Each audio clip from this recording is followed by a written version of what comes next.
Bonjour à tous! Comme tous les lundis à cette heure-ci, débriefing du match du Racing Club de Lens de ce week-end. Le Racing Club de Lens recevait au stade Bollard d'Ellis. Bollard. La JOCR, qui était 11e, il me semble. 11e, je pense. Je pense qu'il était 11e. Chose comme ça. Avant cette journée, 11e, ils étaient sauvés. Ils n'avaient plus rien à jouer. Là, c'était roue libre pour Auxerre. Plus d'objectif, l'objectif était machin puisque c'était un promu. Le Racing Club de Lens pouvait encore un tout petit peu croire à une place européenne, mais tout petit, tout petit, tout petit, il fallait tout gagner jusqu'à la fin. J'y crois pas. J'y crois pas. Mais bon, bref. Donc au niveau de la composition d'équipe, avec Mathieu Ryan dans les buts, une défense à 3, bah, moi j'aime bien dire à 3, avec Jonathan Grady, Jumaba et Malang Sarr. En piston gauche, on a Diver Machado qu'on a récupéré parce qu'il était suspendu la semaine dernière.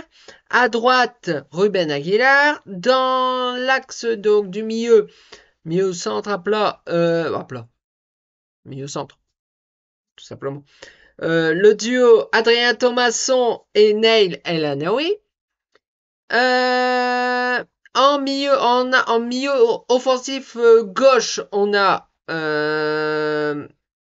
Anas Zarouri. À droite, on a Andy Diouf. Et en pointe, une seule pointe, avec Godwin Koyalipou. Qu'est-ce que j'ai pensé de cette équipe? Moi, franchement, avec l'effectif qu'on a actuellement, oui, Florian Stockton n'était pas titulaire. Donc le capitaine d'ailleurs, c'était Jonathan Grady. Parce que il a pris un coup. Il est sorti d'ailleurs la semaine dernière à Brest, je crois que ouais, c'était à Brest. Et après un coup, il est sorti 40e, 30e, 35e, je ne sais plus. Il avait pris un coup, donc il est sorti. Et il n'était pas encore remis tout à fait à 100%, mais il était dans le groupe quand même, mais il n'y avait pas 90 minutes dans les jambes. Donc, le match démarre, et le lance démarre plutôt bien avec une occasion, une première frappe qui est arrivée, une frappe de Koyalipou, je crois, ou peut-être d'Andy Diouf, bref. Ce qui ne l'inquiète pas plus que ça, il capte le ballon, et voilà. Puis par la suite, bah, c'est parti, hein, c'est parti. Lens n'était plus capable de mettre un pied devant l'autre. Lens avait le ballon, ne faisait rien. Perdait, à part le perdre, il ne faisait rien. Pourtant, l'équipe tenait la route, mais les joueurs ne semblaient pas du tout concernés. Ils ont fait ce qu'on appelle un no-match. D'ailleurs, donc le match continue à la 33e minute. Lens prend un but par Naou, quelque chose comme ça, sur une passe de Simayoko. Lance, euh, Mathieu Ryan ne peut rien faire. Ne peut rien faire. Franchement, sur ce but-là, il ne peut rien faire.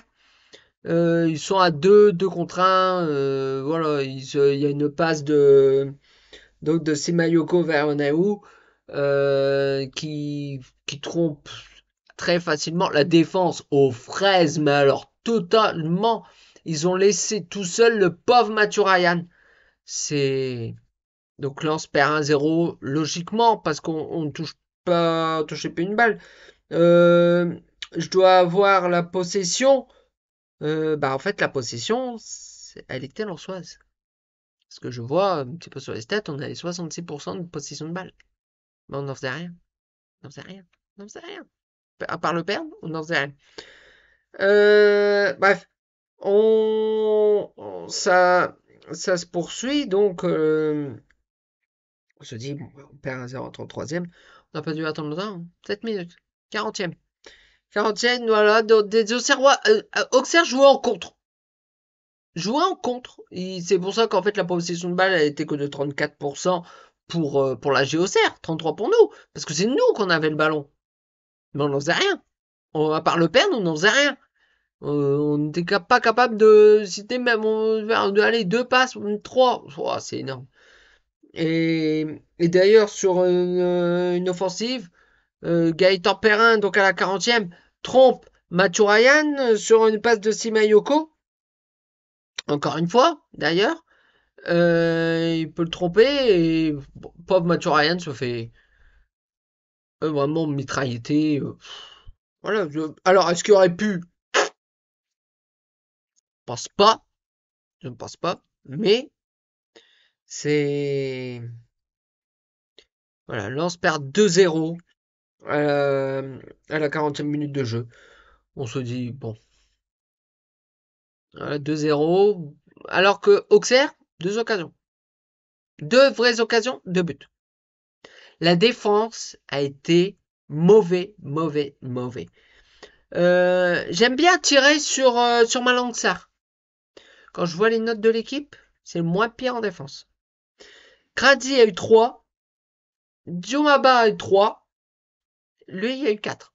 Alors c'est pas la moyenne hein, du tout, hein, que c'est sur 10, hein, c'est pas du tout la moyenne, mais le moins pire des trois, ça a été lui, selon l'équipe. Même si pour moi, le premier but c'est pour lui. Voilà, c'est. Mais il y a eu. Ouais, bon. Voilà, c'est. Ça n'a pas été. Ça n'a pas été. Puis on y arrive. On est à la 44e, hein, on s'approche de la mi-temps, 2-0. Mais non. À la 44e minute, une offensive, un contre encore une fois, Auxerrois. Nous on a tenté, mais pff, on passe même pas le milieu. On passait même pas le milieu Auxerrois.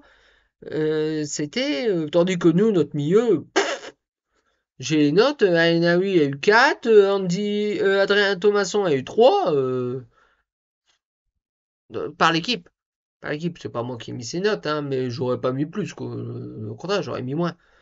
Mais bon, euh, donc une offensive, Onaïwu encore une fois, et sur une passe de qui? Simayoko, Sinayoko, alors j'arrive du mal à dire.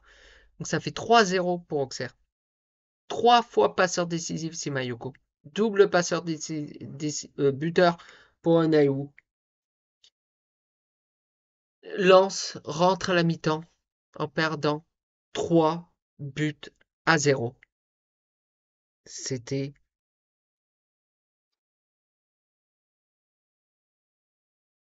catastrophique. Catastrophique. Donc, à la pause, ils ont dû se faire secouer. Il y a eu des changements par Will Steele, que je pense a vu un petit peu clair, même si bon, je vais prendre la défense de Will Steele. Je suis peut-être l'un des seuls, mais la preuve début de saison, on tenait la route. Parce que les points, on nous a eu en première partie. Quasiment. Bon, on a eu quelques-uns en deuxième partie, mais pas beaucoup. Euh, mais des erreurs de la précédente, le duo Francaise-Arnaud-Pouille, qu'ils ont, par exemple, les 30 millions d'euros, ou 35, je sais plus, qu'ils ont mis sur Eli Wahi. Alors oui, il a marqué 12 buts, mais aujourd'hui, j'aimerais bien l'avoir, mais bon. On l'a vendu pour le même prix, à peu près une trentaine de millions, je sais plus, je sais même plus à qui, à Marseille. Ouais, à Marseille, je crois, je sais plus. Ouais, ouais, je crois que c'était à Marseille. Puis Marseille s'en est débarrassé aussi, après, je ne sais plus où il est parti aujourd'hui, puis à Marseille. Bon, bref.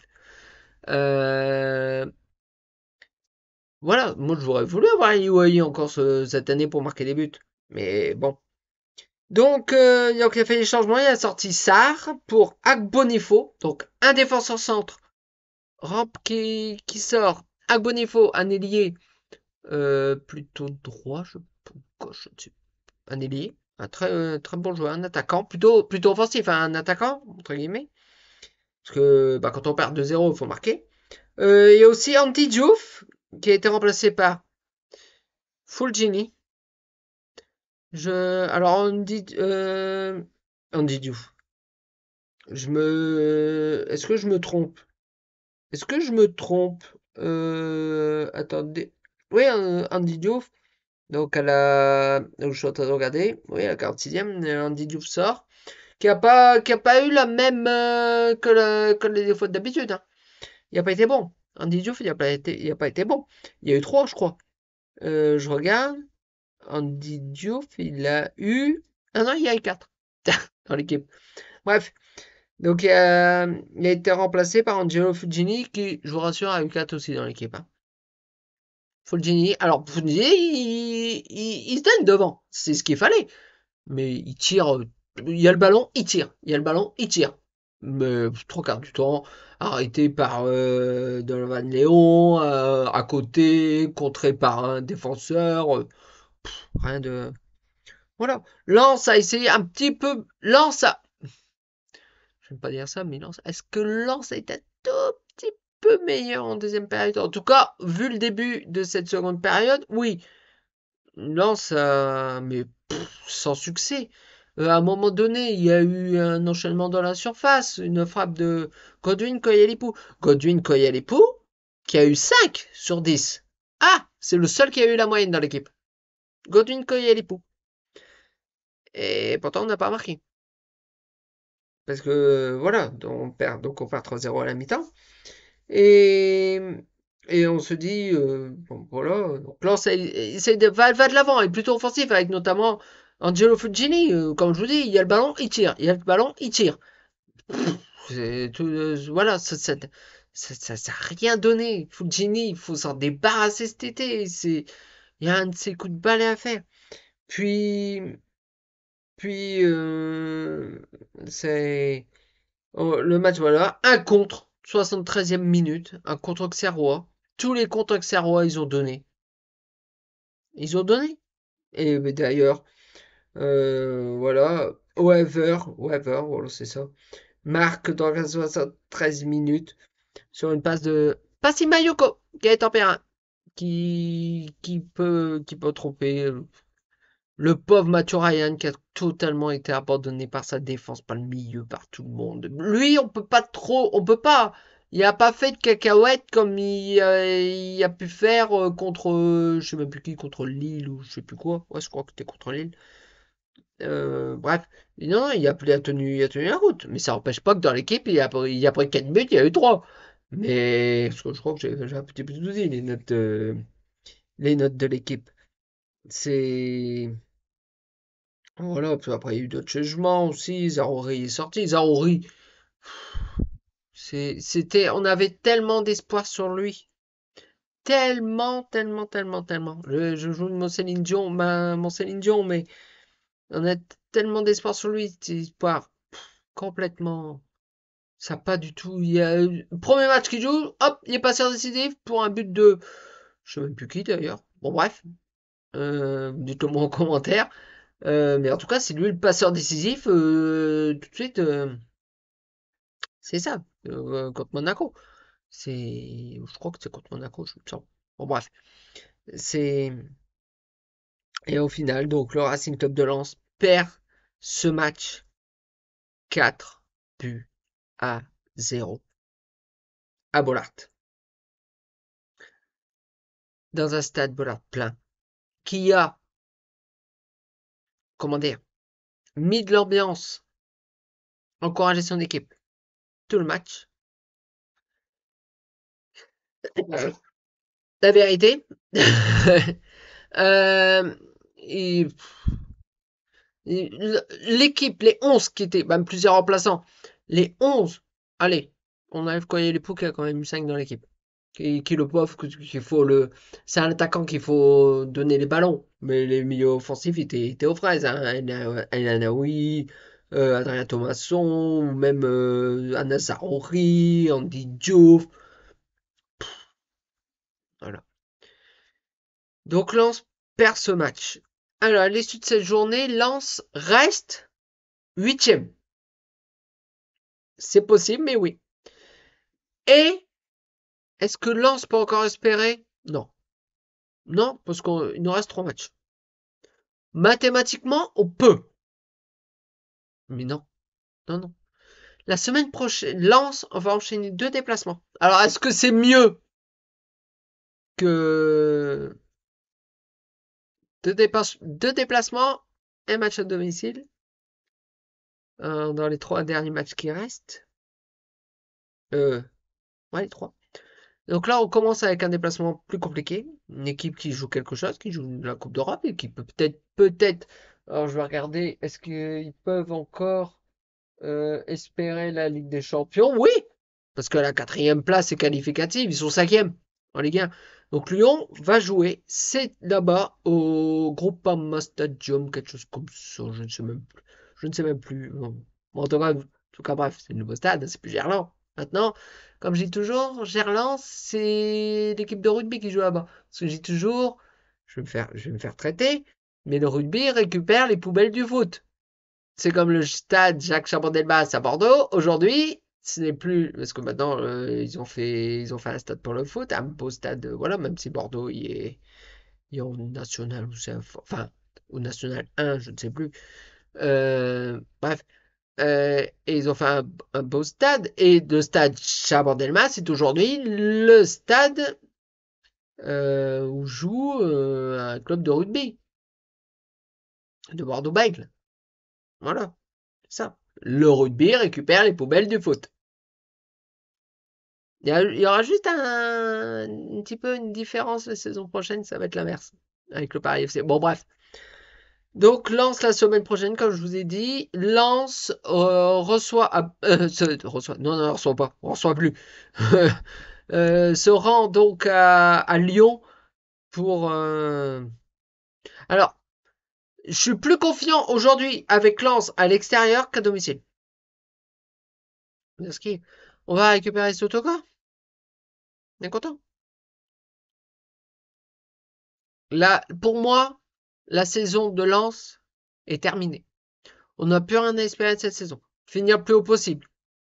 On va dire là où on est aujourd'hui. On est huitième. Ce serait bien. Ce serait bien. Finir en dessous au-dessus de la 10e place. Ce serait top. On essaye de se raccrocher un peu partout, quoi. Enfin, bref. On va espérer, hein. L'espoir fait vivre, comme on dit. Enfin bref. Si cette vidéo vous a plu, vous pouvez laisser un petit pouce en l'air. Balance, hein, la vidéo. Vous pouvez laisser un petit pouce en l'air, la partager et surtout vous abonner. Ça me ferait extrêmement plaisir. Donc nous retrouvons donc lundi prochain pour le débriefing du match Lyon-Lens. Ça promet. Ouais, parce qu'avec ce groupe-là, franchement, il y a un coup de balai à faire lors du mercato estival, là. Et c'est les soldes, hein. C'est les soldes, hein, il faut solder, hein. On achète, je sais pas, Fulgini, on offre avec, je sais pas, je suis un petit peu en train de regarder un petit peu, on donne avec Malangsar, par exemple, en cadeau.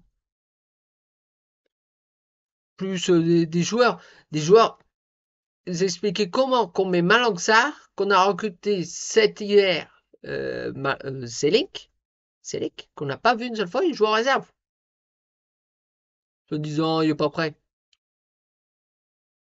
Il se donne plutôt pas mal avec la réserve, même si la réserve, elle est pas transcendante. Mais, enfin bref, on verra ça la semaine prochaine. Donc d'ici là, portez-vous bien. Ciao!